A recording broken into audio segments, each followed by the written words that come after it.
میری تیسری مہمان میری اسپیشل گیسٹ ہیں، راولپنڈی سے تشریف لائی ہیں ہمارے پروگرام کے لیے۔ یہ Bint Hawa family counselling and training institute ہے، اس کی سربراہ ہیں بنت حوا شاہین اختر۔ میں پہلے ان کا نام جب میرے پاس لکھ کے علامہ چڑیا کوٹھی بھیجا تو میں پریشان ہو گیا رات کو کہ ہر خاتون جو ہے وہ بنت حوا ہے، تو یہ کیا، یہ کوئی الگ سے خاتون ہے؟ تو انہوں نے کہا نہیں، میں صرف ان کو یہ ریئلائز کرواتی ہوں، اپنے جو نوجوان نسل ہے، جو بچیاں ہیں جن کی نئی نئی شادیاں ہوتی ہیں، شادی ہونے والی ہیں، کہ آپ حوا کی، بی بی حوا کی بیٹیاں ہیں، اور آپ کو کس طرح اپنے گھر کو کس طرح اچھے انداز سے آپ کو چلانا ہے۔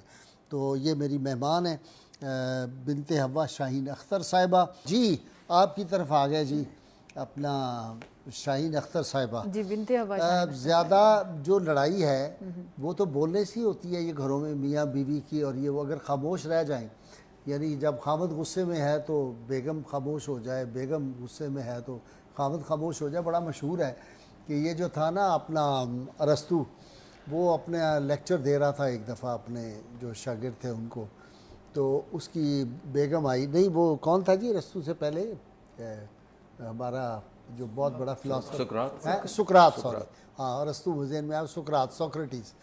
وہ لیکچر دے رہا تھا تو اس کی بیگم بڑے جو تھی نا غسیل عورت تھی، تو وہ اندر سے آئی، اس نے کہا نالائق آدمی، کھاتا کماتا کچھ نہیں، سارا دن یہ ان کے ساتھ مغز کھپائی، پتہ نہیں کیسے تم فلسفہ دان و فلاں۔ وہ چپ کر کے اپنے پھر بھی لیکچر دیتے رہے، اسمائل دیتے رہے۔ تھوڑی دیر بعد نا وہ پانی کا ڈول لائی، اس نے لا کے اس نے کہا بے شرم آدمی بولتا نہیں آگے سے، اس نے پانی گرا دیا۔ تو اس نے جو تھا نا مسکرا کے کہا سوکریٹیز نے کہ آخر اتنے جب بادل گرجتے ہیں تو پھر بعد میں برستے بھی ہیں۔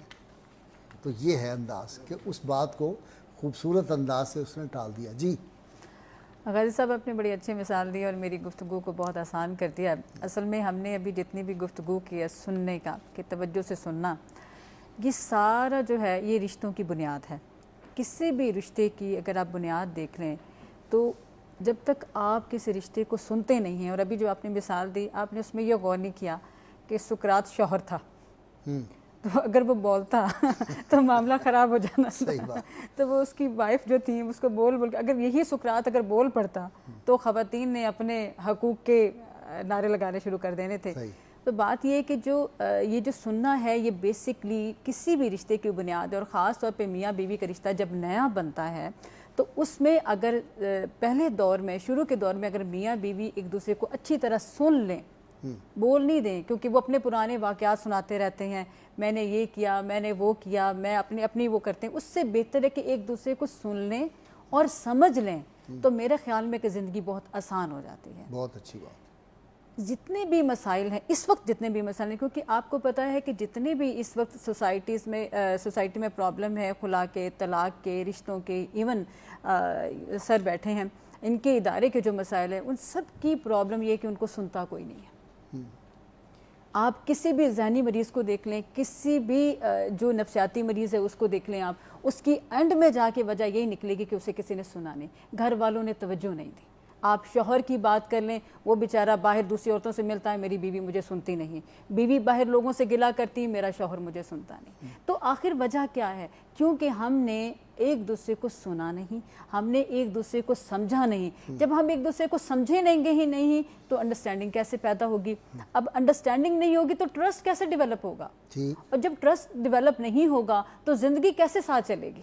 جب ایک دو بندوں نے اتنی ساری زندگی کے لیے ساتھ رہنا ہے، ساتھ رہنے کا وعدہ کیا ہے اور ایک اچھے نئے پاکیزہ رشتے کی بنیاد رکھی، اس کی پہلی بنیاد، اس کی پہلی کنجی ہی یہ ہے کہ آپ ایک دوسرے کو سنیں، ایک بولے اور دوسرا سنے، اچھا سنے، بلکہ یہ رشتے کے لیے بہت ضروری ہے۔ جتنے بھی اس وقت لوگ ہمیں سن رہے ہیں جو رشتے میں بندھ گئے ہیں یا بندھنے والے ہیں، ان کے لیے میرا یہ میسیج ہے کہ آپ جب تک دوسرے کو سنیں گے نہیں، آپ انڈرسٹینڈ نہیں کر سکیں۔ جو بندھنے والے ہیں وہ ابھی بھی بھاگ سکتے ہیں، آپ تو ایسے لگتا ہے مجھے بتا رہی ہوں۔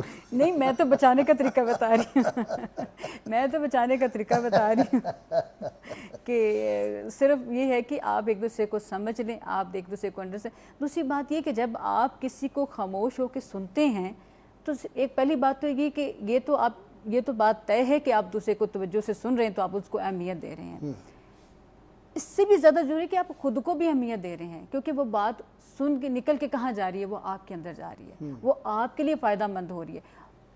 اگر سامنے والا جو بات کر رہا ہے وہ آپ کے لیے فائدہ مند ہے اور آپ نے اسے غور سے سنا نہیں ہے، توجہ سے نہیں سنا ہے، تو اس کا مطلب ہے کہ آپ اس فائدے سے محروم ہو گئے، واہ واہ واہ واہ، اور پھر بعد میں آپ ہی گلا کریں گے کہ مجھے وہاں سے فیض نہیں ملا، مجھے وہاں سے حصہ نہیں ملا، یا فلاں نے مجھے توجہ نہیں دی۔ اصل میں اس نے آپ کو توجہ دی، آپ نے وہ لی نہیں، کیونکہ آپ نے اس کو توجہ سے سنا نہیں۔ ٹھیک، بالکل تو ہم یہی اب یہ جیسے سر کے فاؤنٹین کے جتنے بھی یا ذہنی مزید جتنے بھی ہیں، میں کیونکہ ایک فیملی ریلیشن شپ کاؤنسلر ہوں، میرے پاس میاں بیوی کے اور سارے رشتوں کے بہت سارے مسائل ہیں، وہ کہتے ہیں ہمیں سننے والا کوئی نہیں ہے۔ اچھا، جب کوئی سنے گا نہیں تو سمجھے گا کیسے؟ یہی تو میاں بیوی کا، ساس نند کا یا ساس بہو کا یہی تو پرابلم ہے۔ شاہین، ایک اور طرف آپ نے غور کیا، میرے پاس بہت لوگ آتے ہیں تو جب شادی سے پہلے آتے ہیں تو میں خاص طور پہ لڑکے اور لڑکی دونوں کو الگ الگ سے کہتا ہوں کہ شادی سے پہلے تمہاری کوئی دوستیاں بھی ہوں گی، خدا کے لیے اس ماحول میں جب شروع بڑا ہوتی ہے محبت اور عشق جو ہے اوپر چڑھا ہوتا ہے، وہ باتیں نہ اپنی پریویس نہ سنانا۔ میں سمجھتا ہوں کہ 50% ریلیشن شپ جو ختم ہوتی ہے مس انڈرسٹینڈنگ ہوتی ہیں۔ ابھی کچھ عرصہ پہلے انگلینڈ سے ایک بچی جو تھی وہ آئی، لاہور کی ایک فیملی میں شادی ہوئی، تو وہ طلاق اس وجہ سے ہو گئی کہ وہ بچی نے اس کو نکال کے فوٹو دکھائی، یہ میرا پہلے بوائے فرینڈ ہوتا تھا، لندن کی بچی پڑھی ہوئی، اس کا وہاں اور ماحول تھا، تو اس نے کہا اس کی تو پہلے بڑے تعلقات تھے فلانا، تو وہیں سے لڑائی شروع ہو گئی، طلاق ہو گئی فلاں۔ تو میں ہمیشہ ان سے کہتا ہوں کہ آپ کی تھی یا نہیں تھی، پاسٹ از اوور، اب آپ آج سے یہی تمہارا شوہر ہے اور شوہر یہ کہے کہ یہی زلیخا ہے میرے لیے، تو بس یہ کرو تم، یہ بات ضروری جی بالکل، آپ نے بڑی اچھی بات کی کہ جب آپ ایک نئے رشتے میں بننے جا رہے ہیں تو پھر آپ کو اپنا پاس کلوز کر دینا چاہیے نا، آپ کو وہ دروازہ بند کر دینا چاہیے، وہ آپ کی زندگی کا ایک علیحدہ چیپٹر تھا۔ اب کیونکہ آپ نے ایک زندگی کے نئے موڑ کو شروع کیا ہے تو پچھلے کو ساتھ چلانے کی کیا ضرورت ہے؟ اب نئے لوگ نئی چیزوں کو فیس کریں، نئے لوگوں کے ساتھ چلیں۔ لیکن بولنے کے لیے ہوتا کچھ نہیں نا، وہ نہ خامد کو کوئی بات اور کرنی آتی ہے، نہ بیگم کو آتی ہے، نہ کوئی اچھا بولنے والا نہ اچھا سننے والا، یہ دونوں طرف پرابلم ہے۔ نہیں غازی صاحب، بات یہ ہے کہ یہی تو مسئلہ ہے نا کہ پھر آج طلاق اور خلا بھی تو اسی لیے ہو رہی ہے نا کیونکہ دونوں نے شروع میں سمجھا ہی نہیں کسی کو۔ اب دیکھیں نا، رشتے سارے ہو رہے ہیں سوشل میڈیا کے تھرو، رشتے والی کے تھرو، سوشل میڈیا کے تھرو، یا کہیں اجنبیوں میں ہو رہے ہیں نا، جانتے نہیں ہیں۔ اب جب وہ شروع میں ایک دوسرے کو سنیں گے نہیں، سمجھیں گے نہیں، جب تک سنیں گے نہیں سمجھیں گے نہیں تو زندگی کیسے آگے چلے؟ پھر یہ ایسے ہی ہوگا کہ اس لڑکی نے پتہ نہیں کس انداز میں کہا۔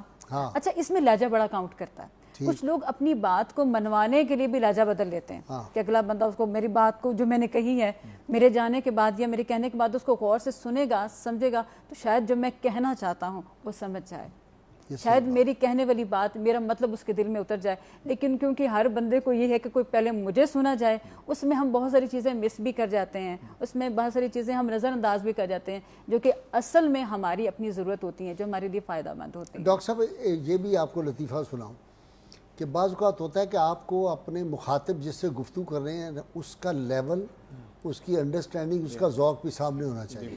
وہ لطیفہ یہ ہوا کہ میں ایک دفعہ پاکستان کے ایک بہت بڑے عالم دین کا کیس کر رہا تھا، ڈیٹینشن میٹر، تو اس کی بنیادی وجہ یہ تھی کہ اس نے لوکل ڈپٹی کمشنر کے خلاف تقریر، پرانی بات ہے، ڈپٹی کمشنر کے خلاف تقریریں کی تھی، تو وہ پہلے تو اس کو رکھا ہوا تھا امن کمیٹی میں اور فلانا، اور اس کو بڑے وہ جو ہوتے ہیں کیا سوینئر دیے اور فلاں کیا، تو جب اسے خلاف کوئی تقریر کر دی کہ یہ جوا کراتے ہیں فلاں کراتے ہیں تو اس نے اس کو ڈیٹینشن آرڈر پاس کر دی۔